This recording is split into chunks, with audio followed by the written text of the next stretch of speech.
Hi குட்டீஸ், எல்லாரும் எப்படி இருக்கீங்க? சந்தோஷமா இருக்கிறீங்களா? சாரி குட்டீஸ், அக்கா கொஞ்சம் வாய்ஸ் ஒரு மாதிரி இருக்குது, அது கொஞ்சம் கணக்கெடுக்க வேணாம். ஓகேயா? இன்றைய நாளை நாங்கள் பார்க்க போகிறோம் அனாதைகள் இல்லாத ஒரு உலகத்தை குறித்து. அனாதைகள்னா யாரு குட்டீஸ்? உங்களுக்கு சிலவங்களுக்கு தெரிஞ்சிருக்கும், சிலவங்களுக்கு தெரியாது. அதாவது அம்மா அப்பா இல்லாமல் தனிமையில் இருக்கிறவங்க, இல்லாட்டி பாருங்க சில ஆசிரமங்கள் இருக்கு தானே. அம்மா அப்பா வந்து சில நேரம் பிள்ளைகளை வந்து வேணான்னு விட்டுட்டு போயிட்டு இருப்பாங்க. அந்த ஆசிரமங்கள்ல அவங்களுக்கு யாருமே இல்லாம தனிமையா இருப்பாங்க. சிஸ்டர்ஸ் இல்லாட்டி பெரிய யார் சரி அந்த அனாதை ஆசிரமத்தை நடத்திட்டு வருவாங்க தானே குட்டீஸ். இந்த உலகத்துல கிட்டத்தட்ட 140 மில்லியன் அனாதைகள் இருக்கிறாங்க. 140 மில்லியன் குட்டீஸ், பாருங்க இவ்வளவு பேர் இருக்கிறாங்க தானே. ஏதோ ஒரு சூழ்நிலையில, ஒரு யுத்தத்துல சில நேரம் அவங்க அம்மா அப்பாவை இழந்து இருக்கலாம். அப்படி இல்லாட்டி ஏதாவது ஒரு அனர்த்தங்கள், பூமி அதிர்ச்சி, அப்படி பாருங்க இப்ப வந்து இப்ப கிட்டத்தட்ட போர்கள் நடந்து கொண்டுச்சு தானே, பாம் பிளாஸ்ட், அது அப்படியெல்லாம் நிறைய பேர் வந்து அவங்களோட அம்மா அப்பாவை இல்லாட்டி அவங்களோட உறவினர்கள், அவங்க நண்பர்களை இழந்திருப்பாங்க. அப்போ அவங்கள வந்து ஒரு இடத்துல அவங்க தனிமையில கஷ்டப்பட்டு கொண்டிருப்பாங்க. அதாவது பேசிக்கான அவங்களுக்கு தேவைகள் கூட செய்யலாம். தண்ணி இல்லாமல் இருப்பாங்க, சாப்பாடு இல்லாமல் இருப்பாங்க, உடைகள் இல்லாமல் இருப்பாங்க. பாருங்க குட்டீஸ், நாங்கள் வந்து அந்த வகையில் நாங்கள் வந்து ஆசீர்வதிக்கப்பட்டவங்க. அதே போல் அந்த பிள்ளைங்களும் ஆசீர்வதிக்கப்படாதவங்க நான் சொல்லலை குட்டீஸ். என்னன்னா, கடவுள் வந்து எங்களுக்கு எல்லாமே தந்திருக்காரு. அப்போ நாங்கள் ஹாப்பியாக இருக்கிறோம் சொல்லுங்களேன். அப்போ அந்த பிள்ளைங்களுக்கு இல்லாத நேரம் கடவுள் எங்களுக்கு எல்லாமே தந்திருக்கிறது என்ன காரணத்தினால, நாங்கள் மற்றவர்கள் பற்றி, அதாவது இப்போ எங்களுக்கு அம்மா அப்பா இருக்கிறாங்க, எங்களுக்கு வந்து எல்லாமே கிடைக்குது, சாப்பாடு இருக்கு, எல்லாமே இருக்கு. அப்ப எங்களுக்கு கடவுள் எல்லாமே தந்திருக்குது என்னத்துக்காக? நாங்க மற்றவர்களுக்கும் கொடுக்கணும், மற்றவர்களை பத்தியும் யோசிக்கணும். அப்ப அனாதை பிள்ளைகளை பாருங்க, அவங்களுக்கு படிப்புக்கு சில நேரம் காசு இல்லாம இருக்கும், சில நேரம் சின்ன காலத்துல வேலைக்கு போக தொடங்கி இருப்பாங்க. அப்ப அப்படிப்பட்ட பிள்ளைங்களோட நாங்க கதைக்கணும், அவங்களோட விளையாடலாம். இல்லாட்டி அவங்களுக்கு தெரிஞ்சவங்க சார் இருக்கலாம், அவங்கள வந்து நாங்க கேலி பண்ணக்கூடாது குட்டீஸ். ஏதோ ஒரு சூழ்நிலையில தான் அவங்களுக்கு அப்படி நடந்திருக்கு. அதனாலதான் கடவுள் வந்து அவங்கள வந்து எங்களுக்கு காட்டியிருக்காரு. அப்ப நாங்க அவங்கள ஒதுக்கி பார்க்க கூடாது, அவங்களோட ஒன்றி நெஞ்சு இருக்கணும். சரியா குட்டீஸ்?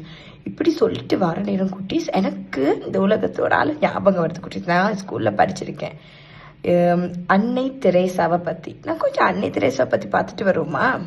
1910 ஆண்டு ஆகஸ்ட் 27 யூகோஸ்லாவியாவில் ஆக்னஸ் கங்சா புஜாக்சியூ என்ற குழந்தை பிறந்தது. பிற்காலத்தில் அன்பின் முகவரியாக அந்த குழந்தை விளங்கும் என்பது அதன் பெற்றோருக்கு அப்போது தெரியாது.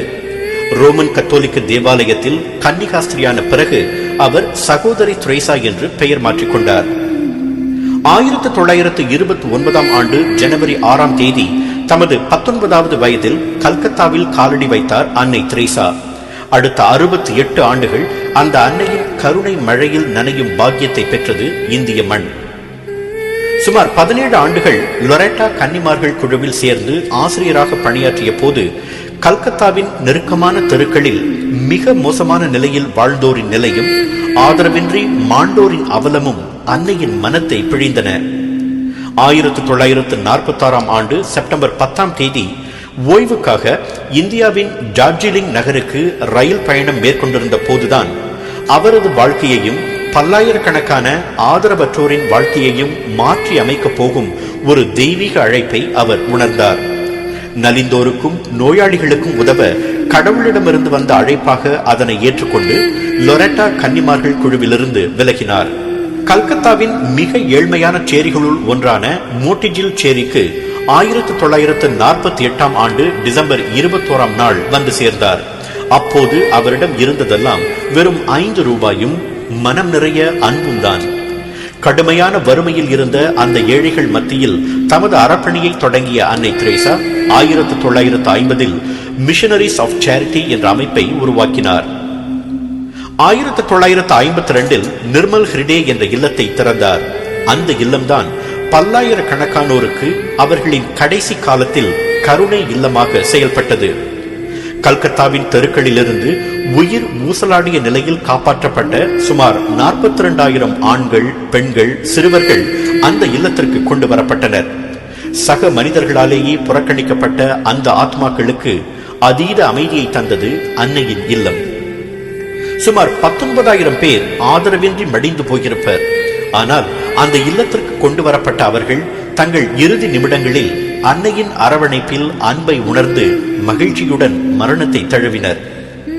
ஒருமுறை ஏழைகளுக்கு உதவ அன்னை தெரேசா ஒரு செல்வந்தரிடம் கையேந்து நின்ற போது அந்த செல்வந்தர் அன்னையின் கைகளில் காரி உமிழ்ந்தார்.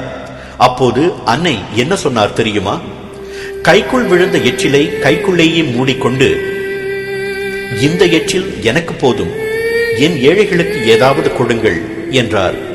திக்கு முக்காடி போன அந்த செல்வந்தர் அன்னையின் கால்களில் கதறி எழுது வாரி வழங்கினார். 1953 ஓர் அநாதை இல்லத்தையும் 1957 தொழுநோயாளிகளுக்கான இல்லத்தையும் தொடங்கி தமது பணியை அகலப்படுத்தினார் அன்னை தெரேசா.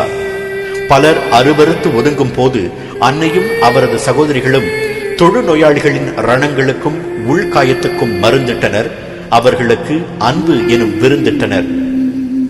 ஆரம்பத்தில் 12 கன்னிமார்களுடன் தொடங்கிய அவருடைய மிஷனரிஸ் ஆஃப் சேரிட்டி அமைப்பு தற்போது 500க்கும் மேற்பட்ட நிலையங்களாக விரிவடைந்து 132 நாடுகளில் இயங்கி வருகின்றன. தனது பணிக்கு விளம்பரம் தேடாத அன்னை தெரேசாவை நோக்கி விருதுகளும் பட்டங்களும் படையெடுத்தன.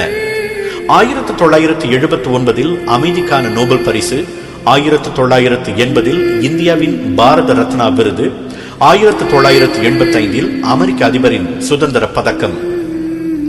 அன்பென்ற மழையில் இந்த அகிலத்தை நனைய வைத்த அந்த உன்னத அன்னையின் உயிர் மூச்சு 1997 செப்டம்பர் 5 அவரது 87வது வயதில் நின்ற போது எதற்கும் கலங்காத கண்களும் கசிந்தன. தாம் வாழ்ந்த போது அவரிடமிருந்த சொத்தெல்லாம் 3 வெள்ளை சேலைகளும் ஒரு சிலுவையும் ஒரு ஜபமாலையும் தான். எல்லாரும் அன்னை தெரேசா பத்தி பாத்தீங்க தானே? பாருங்க, அவங்கள போல இருக்கிறாங்க, நிறைய பேர் இருக்கிறாங்க. ஆனாலும் இவங்களோட ஊழியம் ஒரு பெரிய ஊழியமா இருக்கு குட்டீஸ். பாருங்க, எல்லாரும் இந்த கேன்சர் ஆனாக்கள் எல்லாரையும் அவங்க பார்த்து கொண்டாங்க. எல்லாரையும் கூட்டிட்டு ஒரு பெரிய ஒரு இடத்துல எல்லாரையும் வச்சு பார்த்து கொண்டாங்க. அது போல அனாதைகள் தினம்னு ஏப்ரல் 20 நார்மலா அனாதைகள் தினம்னு சொல்றது. மற்றும் இல்லாம இப்படிப்பட்ட பிள்ளைங்களுக்கு சிலவங்க அமைதியா இருப்பாங்க, யாருக்கிட்டையும் பேச மாட்டாங்க, இல்லாட்டி அவங்க கொஞ்சம் ரூடா இருப்பாங்க, அதை உரமா இருப்பாங்க. ஆனாலும் பாருங்க குட்டீஸ், அவங்களுக்கு என்னன்னா அவங்களோட சில நேரம் அவங்க நேரில் அவங்க ஏதாவது பார்த்துருக்கலாம், அவங்க அம்மா அப்பா இருக்கிறதோ, அவங்க நண்பர்கள் இல்லாத போகிறதோ, அவங்க கண்டு இருக்கிற உறவினர்கள் இல்லாமல் போகிறது கண்டிருக்கலாம். அதனால அவங்களுக்கு அந்த அதிர்ச்சியில் அவங்களுக்கு சிலவங்க நோயில் இருப்பாங்க, சிலவங்க அவங்க அன்பை தேடுவாங்க. அவங்க சில நேரம் அலையும் மாட்டாங்க, கொஞ்சம் ரூடாக அப்படியே இருப்பாங்க, கதைக்க மாட்டாங்க. அப்படி நாங்கள் அவங்களோட போயிட்டு ஃப்ரெண்டாக இருந்து கதைக்கும் போது அவங்க நிறைய விஷயத்த மனசார சொல்லி அவங்க அழுவாங்க குட்டீஸ். நான் கொஞ்சம் அவங்கள கட்டி பிடிச்சி அணைச்சு கொண்டாலே அவங்க நிறைய விஷயங்கள் அவங்களுக்குள்ள இருக்க அந்த மனசுக்குள்ளே வச்சிருந்தது ரொம்ப பாரமா இருக்கும் தானே. அப்ப அவங்க வெளியே சொல்றதுக்கு நாங்க அவங்களுக்கு ஒரு உதவியா இருக்கணும், நாங்க அவங்களுக்காக ஜெபம் பண்ணணும், அவங்களுக்கு கடவுளை பத்தி சொல்லி கொடுக்கணும், அவங்களுக்கு சொல்லணும். யாருமே இல்லாரு இந்த உலகத்துல, மனிதர்கள் மட்டும் இல்ல, கடவுள் உங்களோட இருக்கிறாரு. இந்த மனிதர்கள் மட்டும் இல்லை எங்களுக்கு அன்பு செய்யறவங்க, பெரிய எங்களோட ஆண்டவர், எங்களை படைச்ச எங்களோட ஆண்டவர் எப்பொழுதுமே எங்களோட இருக்கான்னு நாங்க அவங்களுக்கு உணர்த்தணும்.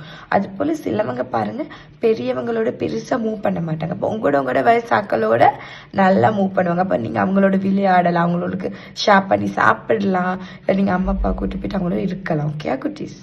அதே போல குட்டீஸ், இந்த அனாதை பிள்ளைகள் சில யோசிக்கலாம், ஐயோ எங்களுக்கு யாருமே இல்லை, ஒரு சப்போர்ட் ஒன்றும் இல்லை அப்படின்னு சொல்லி கவலையில இருக்கல. நீங்க அவங்களுக்கு மோட்டிவேட் பண்ணணும்னா, கடவுள் எங்களுக்கு பிரச்சனைகள் தந்தாலும் எங்களோட திராணிக்கு மேலாக ஒண்ணுமே தரமாட்டார். அதனால அதாவது எங்களால முடியாத ஒரு விஷயத்த எங்களுக்கு தரமாட்டாரு, எல்லாமே செய்யலாம், கடவுள் எல்லாம் பார்த்து கொள்வார். நாங்க சில யோசிக்கலாம், ஐயோ எங்களுக்கு இப்படி ஒரு படிப்பு இருந்தா நல்ல இல்ல, அவர் அதுக்கும் மேல ஒரு நல்ல காரியம், நல்ல படிப்பு, நல்ல வேலை, அவங்க எப்படி அவங்க ஒரு தனித்துவம் இருந்து அவங்க சாதிக்கக்கூடியவங்களா இருக்கலாம். அப்ப அப்படிப்பட்டவங்களை நாங்க மோட்டிவேட் பண்ணணும் குட்டீஸ். நான் இந்த வாழ்க்கையில கூட நான் நிறைய பேரை பார்த்துருக்கேன். அப்ப நான் அவங்களுக்கு சொல்றது என்னன்னா, யாரும் இல்லாட்டி என்ன, நாங்க தனியா வாழலாம், நாங்க அந்த தைரியமா நாங்க எடுத்துக்கொள்ளணும், நாங்க எப்பயும் ஜெபம் பண்ணி கடவுள் அவர் எங்களை வழி நடத்துவார் அப்படின்னு. அப்படி மோட்டிவேட் பண்ணும்போது அவங்க இன்னும் என்ன நாங்க செய்யலாம், அடுத்த லெவலுக்கு அவங்க ஸ்டெப் எடுக்கலாம். பழச நினைச்சு கவலைப்பட்டு கொண்டிருக்கிறத விட நாங்க ஃபியூச்சர் அடுத்தது நாங்க என்ன செய்யலாம், நாங்க தைரியமாக முன்னுக்கு வந்து செய்யணும். அது நாங்கள் எப்பயுமே சொல்லிக்கணும். ஓகே குட்டீஸ்? ஓகே, நீங்கள் வந்து உங்களுக்கு இப்படி தெரிஞ்ச பிள்ளைகளோ இல்லாட்டி நீங்கள் எங்கே சரி உங்களோட சர்ச்சாலேயோ உங்களோட ஃபேமிலியாக நீங்கள் இப்படிப்பட்ட பிள்ளைங்களை பார்க்க போனால் அவங்களுக்கு நீங்கள் அவங்களோட போயிட்டு நீங்கள் கதைச்சாலே அவங்களுக்கு ஒரு சந்தோஷமாக இருக்கும். ஓகே குட்டீஸ், நாங்கள்லாம் சேர்ந்து ஜெபம் பண்ணுவோமா? எல்லாரும் கண்களை மூடிக்கொள்ளுவோம்.